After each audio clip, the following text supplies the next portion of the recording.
A primeira coisa que eu pensava, e que depois cheguei à conclusão que era basicamente falsa, é que a fé cristã é resultado de ignorância. É subproduto da não reflexão. Mas depois eu descobri que uma pessoa, quando conhece a Jesus Cristo e se torna uma cristã, não comete um suicídio intelectual.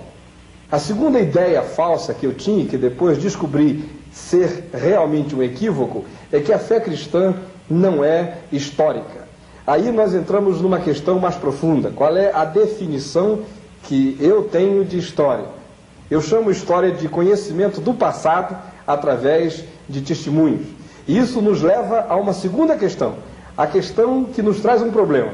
Talvez vocês possam saber qual é o problema. Alguém aqui sabe? Se o testemunho é válido. Exato, se o testemunho é válido. Então tome a Bíblia, ela pode ser verificada? Ela faz sentido? Ela é relevante? Eu acho que sim. Isso é a sua opinião, né? Ainda bem que essa é a minha real convicção. Agora, eu creio que eu posso ilustrar dando um exemplo.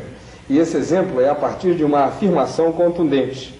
Para mim, o Novo Testamento é mais válido do que qualquer dos mais importantes e célebres livros da literatura clássica. E a essa altura, eu posso até imaginar o nível de ironia que acometeu a cabeça de alguns de vocês. Porque eu tenho feito essa afirmação em muitas universidades, pelo Brasil afora, e já havia estampado no rosto de alguns professores de história um sarcasmo significativo quando eu faço essa afirmação. Mas eu quero ser contundente, ser rotundo e afirmar de novo. Para mim, o Novo Testamento, ele tem mais validade histórica do que qualquer dos mais eminentes livros da literatura clássica. E quando a ironia se estampa nos rostos de algumas pessoas, eu gosto de confrontá-las com algumas demonstrações. Em primeiro lugar, eu chamo a prova da bibliografia. Nós vamos avaliar qual a distância que há entre o tempo no qual o original de um texto foi escrito e a cópia mais velha que nós temos hoje desse original nas nossas mãos. Porque todos nós sabemos que a literatura antiga era escrita em material perecível. Então ela tinha que ser recopiada constantemente. Vamos pegar um exemplo que nos vem da literatura clássica. Vamos ter em mente os textos de Platão.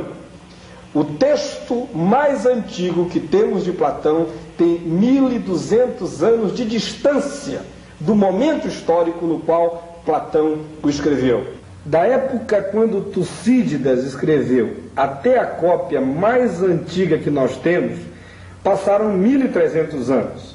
A mesma coisa se pode dizer de Aristóteles. Suas poesias clássicas foram escritas 1400 anos antes da cópia mais antiga que possuímos.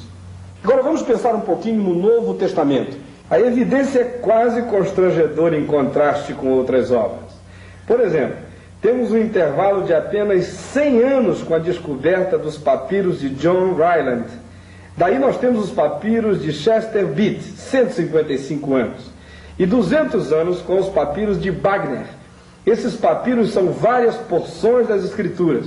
Só com isso há mais validade para o Novo Testamento do que para a literatura clássica. A segunda prova que eu chamo é a da manuscritologia. Deixe-me explicar a você do que se trata. Diz respeito à quantidade de cópias que se tem de um presumível texto original. Quanto mais cópias ou manuscritos, mais facilidade para se reconstruir o original e verificar se houve qualquer imprecisão. Eu vou ilustrar isso com Platão. Qualquer dos livros que você tenha nesta universidade sobre Platão vem de uma das 7 cópias que se tem de Platão no mundo. A mesma coisa se pode dizer de Tucídides, acerca de quem se tem 8 cópias, ou mesmo de Aristóteles, de quem se tem 5 cópias. Contra isso, no entanto, o Novo Testamento se apresenta com cerca de 14.000 cópias. Cópias em abundância. Concluindo, eu queria dizer a vocês o seguinte: se eu for modesto, eu direi que o Novo Testamento tem pelo menos a base histórica para estar em pé de igualdade com os mais eminentes textos clássicos. Mas se eu for honesto, eu direi que ele tem muito mais base histórica.